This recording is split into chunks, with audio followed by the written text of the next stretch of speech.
अस्सलाम वालेकुम स्टूडेंट आज हम 6.2 स्टार्ट करेंगे। ये ज़कात से रिलेटेड क्वेश्चन है। ज़कात क्या होती है? एनुअल सेविंग पर आप 2.5% जो आप देते हो आप गरीबों को, जो पार्ट बनता है वो आपका 2.5% बनता है एनुअल सेविंग के ऊपर, वो ज़कात कहलाता है। ठीक है, अब यहाँ पर हमारे पास क्वेश्चन नंबर 1 गिवन है। Annual saving of person is 2400। एक बंदे की जो एनुअल सेविंग यानी कि सालाना सेव जो कर रहा है वो पैसे, वो 2400 कर रहा है। इस वाइफ हैज़ ऑर्नामेंट कहते हैं हम ज्वेलरीज़ को, यानी कि जेवरात को, जो कि 2050 रुपीज़ की हैं। What amount of the zakat is due to him. अब ज़कात उसने कितनी देनी है, how you will find out. आप सबसे पहले डेटा प्रिपेयर करोगे यहाँ पर, annual saving, amount of ornament. अब दोनों को आप प्लस कर दोगे तो टोटल वर्थ पता चल जाएगी आपको, टोटल कितना उसने सेव किया है पूरे साल के अंदर। ज़कात आपने मालूम करनी है। ज़कात एट द रेट ऑफ 2.5% होती है। तो इसको लिखने का तरीका क्या होता है, आप टोटल वर्थ लिखते हैं 2.5%। परसेंट के लिए हमने डिवाइडेड बाय 100 कर दिया। आप सिंप्लीफाई आप कर लोगे, इन दोनों वैल्यूज़ को आप मल्टीप्लाई करोगे divided by 100, then you will get the answer.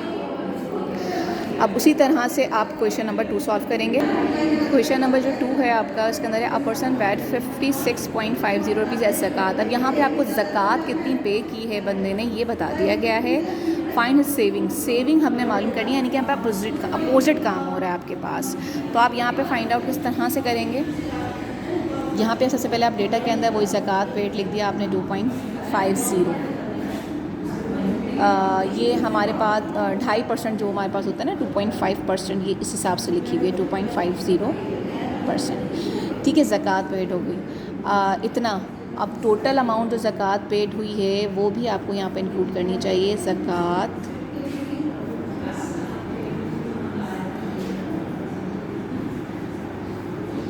As ratio आ जाएगा, यहाँ पे ज़कात paid is equals to 56.50।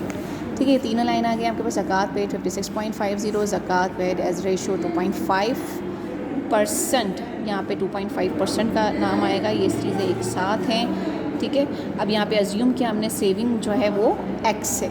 Formula सारा यही रहेगा जो हमने क्वेश्चन नंबर 1 के अंदर यूज़ किया था, उसको हम चेंज नहीं करेंगे। यहाँ पे आपके पास ऑलरेडी ज़कात मौजूद है, कितनी आपने पे की है 56.50, आप वही लिखोगे इज इक्वल्स टू x। अब जो चीज़ हमें मालूम नहीं है उसको हम वेरिएबल कर देंगे, x ले लेंगे। ठीक है, तो ये हमें सेविंग अमाउंट मालूम नहीं है टोटल पर एनम जो भी है 1 साल का, तो हमने उसकी जगह पे x लिख दिया मल्टीप्लाई बाय 2.5%। यही चीज़ हमने इस्तेमाल की है। अब यहाँ पे हमने ज़कात मालूम की थी, इसलिए ज़कात यहाँ पर चलती आ रही है। ठीक है, और यहाँ पर जो है वो हमारे पास क्योंकि अमाउंट मालूम नहीं था, उसको हमने x से शो कर दिया। अब आप किस तरह से सॉल्व करना स्टार्ट करेंगे, इसको आप क्रॉस मल्टीप्लाई करेंगे। यहाँ पर इन दोनों को आपस में मल्टीप्लाई किया, मल्टीप्लाई बाय 100 2.5x। अब यहाँ पे दोनों को मल्टीप्लाई करके लिखोगे तो आप 5650 बन जाएगा। 2.5 को हम यहाँ लेकर आ गए एज डिवीजन, और क्योंकि ये दोनों मल्टीप्लाई कर रहे थे, इक्वल की तरह के डिवाइड करेगा इज इक्वल्स टू x हमने मालूम करना है।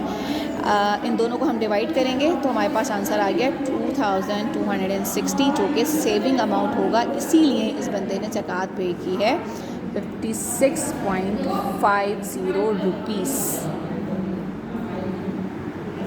ठीक है, तो ये आपका सेविंग अमाउंट